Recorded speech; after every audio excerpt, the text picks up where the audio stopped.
Hello everybody.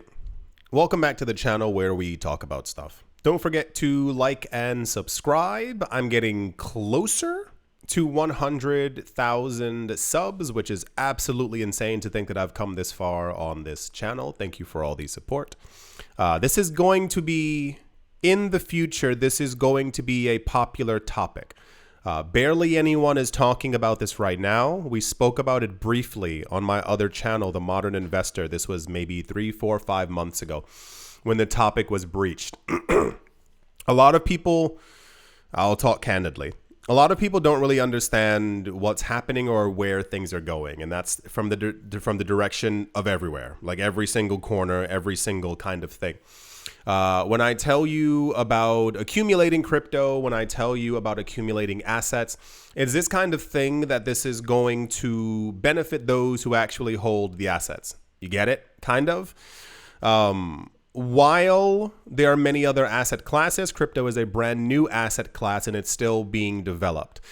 A lot of people tend to immediately only focus on what's happening with Bitcoin at this very moment and no other moment. People forget quite quickly and very fast the developments that we had and have within the space, within the market, and exactly what this is going to build out to.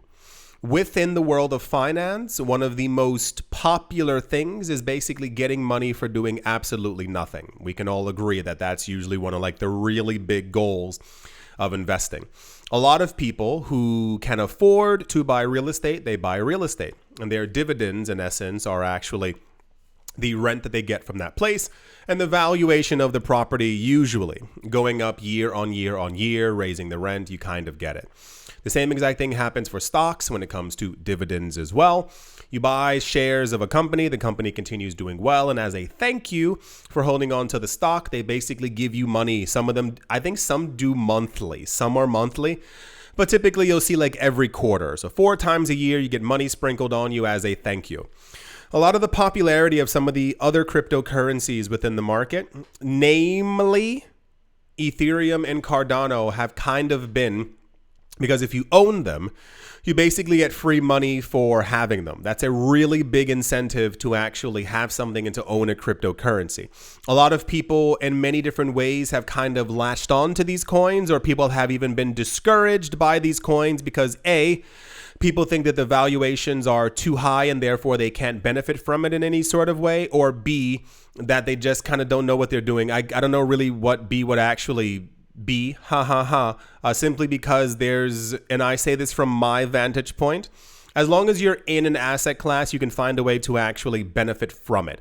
A lot of people have this really weird thing when they get into crypto, when they get into the market, and this was an issue that we also had a number of years ago, where people get into crypto and they are for some reason flabbergasted and think that they've kind of missed out on something, where they think that the valuation of Bitcoin or Ether is too high, or that they can't get into it, or that Cardano's 85 cents. This is, once again, I'm not pointing to any direct coin. It's just more of I'm giving you examples. It's kind of like years ago when Ethereum was, I think, like $150. The idea was, well, like, you missed the boat. It's too late. Ethereum's too expensive now.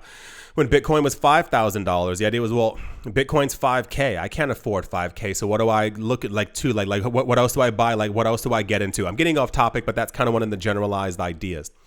When I say that people aren't paying attention to what's actually happening, I'm going to give you from the vantage point of Bitcoin here. I don't get it.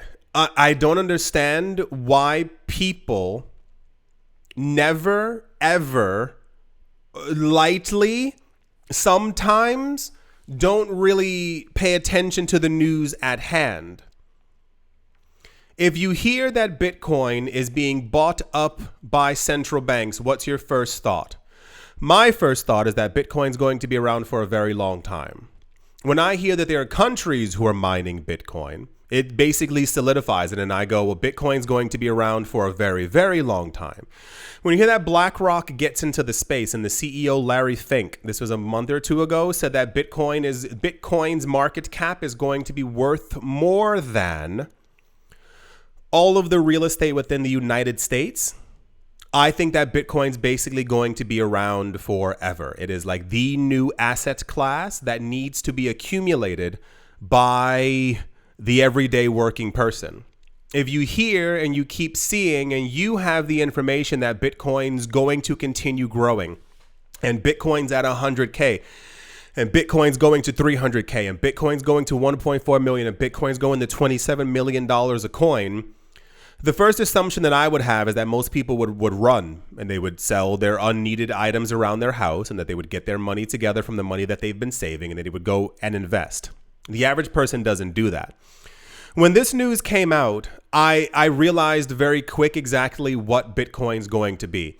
One of the things that people actually made fun of about Bitcoin a number of years ago was that, and this was also even mimicked this year by Michael Saylor? The guy who runs MicroStrategy. He called Bitcoin boring. Why did he call Bitcoin boring? Is because he said Bitcoin just kind of sits there and does nothing. And I was like, what? And then he explained and he said, well, Bitcoin basically you hold on to it and it goes up in value, but it just kind of sits there. And I was like, well, the point of Bitcoin is just kind of to sit there. It's not meant to be this clown that jumps around the room that entertains you. But he was saying that basically the other coins are far more interesting. When it comes to Ethereum, you buy Ether, you lock it up, you get free Ether for doing absolutely nothing.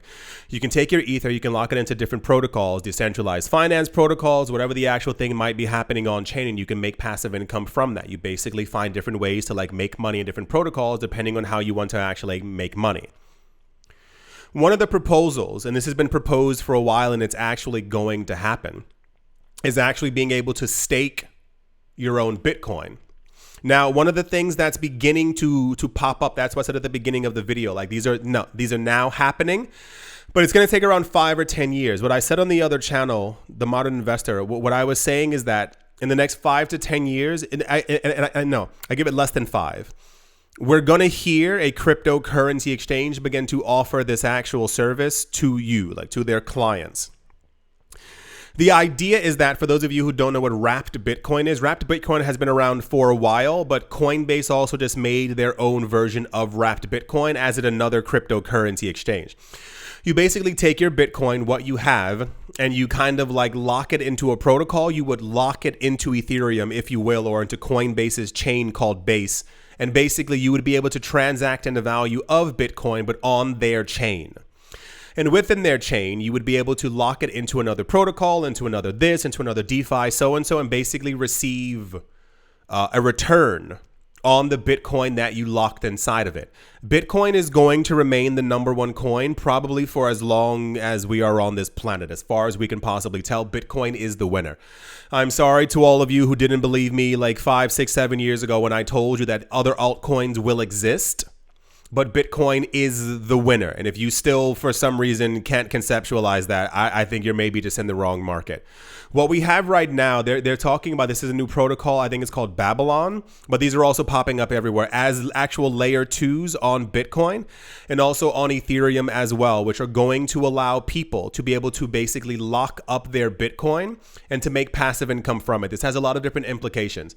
Basically, we'll be able to see in real time how much Bitcoin is also locked up and simply not moving. What we have now are indications of how much Bitcoin there is that simply is not moving, that's being bought and held by a number of whales. But when we see that it's actually inside of a protocol that's basically never going to be moved out of it, so that these people can basically essentially make money forever. Imagine a situation where someone says you lock up your Bitcoin, you get a guaranteed 5, 6, 7% return on your money every single year while Bitcoin is also rising in value. So that will continue to give you 5, 6, 7% of whatever the actual valuation is. We're going to start seeing hundreds of thousands and millions of Bitcoin being locked up in these things. This is also going to change the idea of what it means to be a part of a Bitcoin ETF. For those of you who missed it, a lot of the Bitcoin and Ethereum ETFs around the world, everywhere except for the US, has some kind of a staking mechanism. Ethereum has a staking thing where you take your Ether, you stake it into the network, and you get passive income from it. A lot of the ETFs, and I believe in Asia, have an actual Ethereum staking thing. So as you actually are buying the shares of the Ethereum ETF and the company is buying Ether at an equivalent amount, they're staking that Ether as well, and the people who are holding the actual shares of the ETF are getting passive income. We're witnessing an actual revolution of people who own these assets never having to work again. It's a multi-pronged thing. The money that you make from this market, if you decide to take profit, will basically allow you to buy land, buy a home. We'll go over that again at some other time. But I implore you with all my heart, during this market, find a way to make sure that you buy assets so that you never ever have to work again. That, like, really, this is the point of this channel, is to make sure that all of you do that. The secondary part is, aside from even thinking of, having your crypto and relinquishing it, we are going to enter a system where people simply refuse to sell their crypto and they hold on to it kind of forever. It's the same exact thing when I told you about the consolidation of wealth when it comes to stocks. A lot of very rich people, a lot of very wealthy people, a lot of like family offices, they're buying up as many stocks as all of them. Like, they want all of them, because basically if you have a stock that's giving you a dividend every single season, what happens when you own 300,000 of that stock? You basically solidify that your family is going to continuously get money forever. It's the same exact thing for crypto. I think Bitcoin, this is the beginning of Bitcoin switching into another like mode, if you will, where you're not really even incentivized to even think about having to take profit from your Bitcoin. You'll simply be able to, in the future, think of it this way. Imagine if Bitcoin's price continuously goes up forever. What happened? What have you? You will basically be able to take your Bitcoin, lock it up into Ether, into Base, into whatever, and you'll get like the new coin that is produced, whether it be Ether or some kind of other wrapped coin from Coinbase or from a cryptocurrency exchange, and you'll be able to live off of that money without having to sell your Bitcoin as Bitcoin's price continuously goes up. This wasn't popular news at all, and I think it probably won't be for a long time. The only people who are paying attention to this are rich people. These are the people who've been accumulating, the people who what do you say? People who are thinking long term in this sort of aspect. A lot of people in crypto right now, I'm also kind of scared. A lot of people are just in it for like really quick, fast money once again. Like, these are usually the people who jump into the market who just want to like FOMO and stuff like that to try and make like really fast like money within the market. But they're missing the entire like long-term purpose of this space, and it's basically buying a new asset class and holding on to it. Someone mentioned it before. Theirs was a bit cringy, but they were saying something along the lines of like, imagine being able to buy property in Manhattan in like the 1920s and just kind of holding on to it. A lot of people don't have that mentality. A lot of people in crypto are like, I'm going to sell this as quick, as fast as possible. And I get it, because you need also other assets. But also, on the other hand, this is going to be around forever. People are losing sight, and I ask you to keep sight of exactly where this is going to go. But Bitcoin staking is going to be a major part of this economy.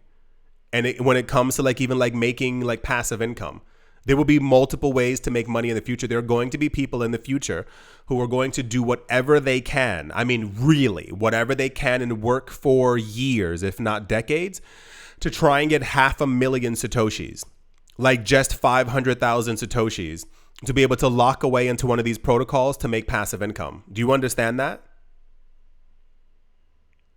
Yeah.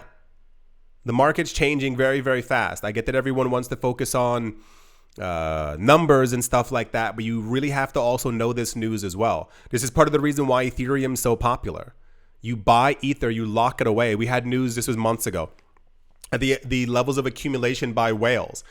And you sit there and you go, wow, that's amazing. But they're doing it because they're locking it up into staking. Like the staking numbers continue to rise for Ether. They're doing it because this will be passive income for them forever. Ethereum goes to $4,000, $14,000, $23,000 a coin. These people are rich for a lifetime, for generations.